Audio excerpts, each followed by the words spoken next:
hadirat Tuhan, perjalanan Tuhan.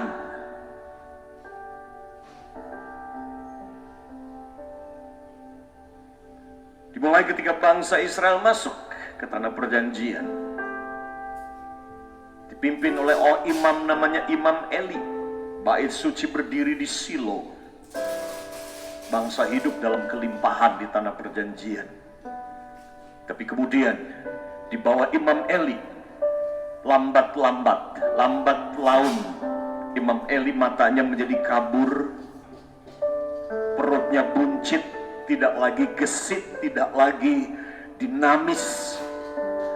Bahkan sebagai ayah, Eli gagal mendidik anaknya, karena dua anaknya menjadi orang yang tidak takut Tuhan, tidak kenal Tuhan, melakukan imoralitas dalam bait suci, perzinahan, pelacuran dalam bait suci.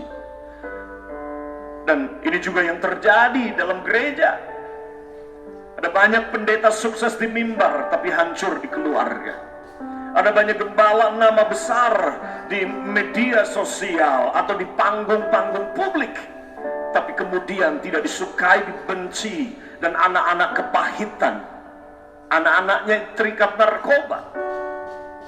Ada banyak anak gembala, anak pendeta yang hancur dan rusak. Kan ayahnya tidak bisa mendidik dan tidak menjadi teladan. Kehilangan visi seperti Eli. Dan apa yang terjadi, tabut perjanjian kemudian dirampas oleh orang Filistin. Ada di kuil Dagon, dibawa, dirampas dalam peperangan.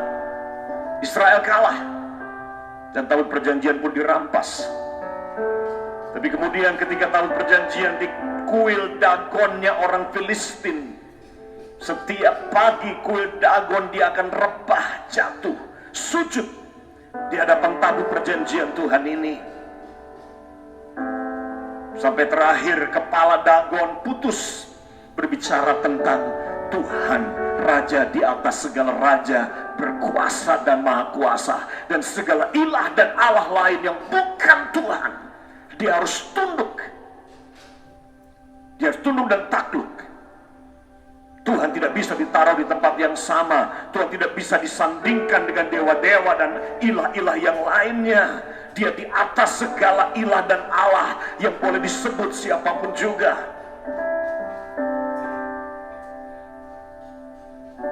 Dan kemudian orang Filistin memindahkan tabut perjanjian. Dipindahkan ke rumah seorang yang bernama Abinadab, seorang imam.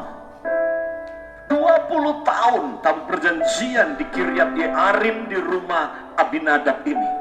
Nah ingat, ketika kita bicara tentang tabut perjanjian, kita berbicara tentang eksistensi Tuhan secara jasmani. Kita berbicara tentang the tangible presence of God, kehadiran Tuhan yang tangible, yang bisa dilihat, yang bisa disentuh, dan bisa manifestasinya secara jasmani kita bisa lihat.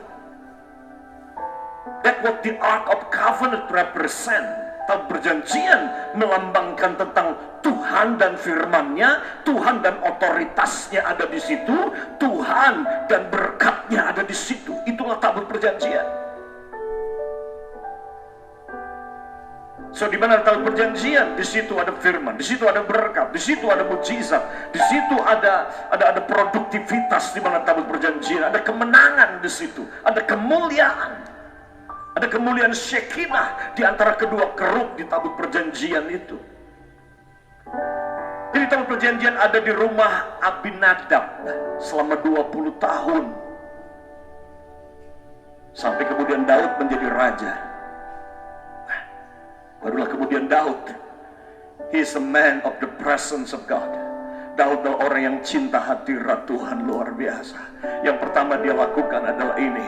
Aku ingin Tuhan, aku ingin tabut perjanjian Tuhan ada di kotaku. Aku ingin tabut perjanjian ada di kota Yerusalem.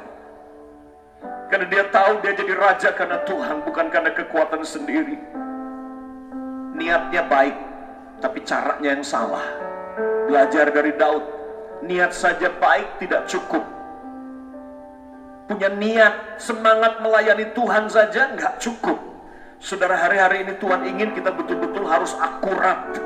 Nggak cuman niatnya baik, tetapi harus mengikuti caranya Tuhan, pekerjaan Tuhan, rencana Tuhan, kehendak Tuhan. Kita harus mengerjakannya dengan cara Tuhan, karena sangat mungkin sekali kita melakukan pekerjaan atas nama Tuhan, kita bilang untuk Tuhan, untuk kemuliaan Tuhan, tetapi dengan cara-cara manusia, cara-cara agama kafir yang lain yang ada di sini.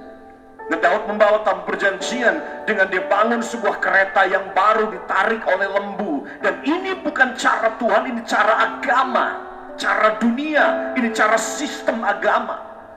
Itu sebabnya tergelincir. Nah, ini yang terjadi di sini. Lihat pasalnya yang ke 2 Samuel ini, kita lihat bersama pasal yang ke-6 ayat 11 sampai 14.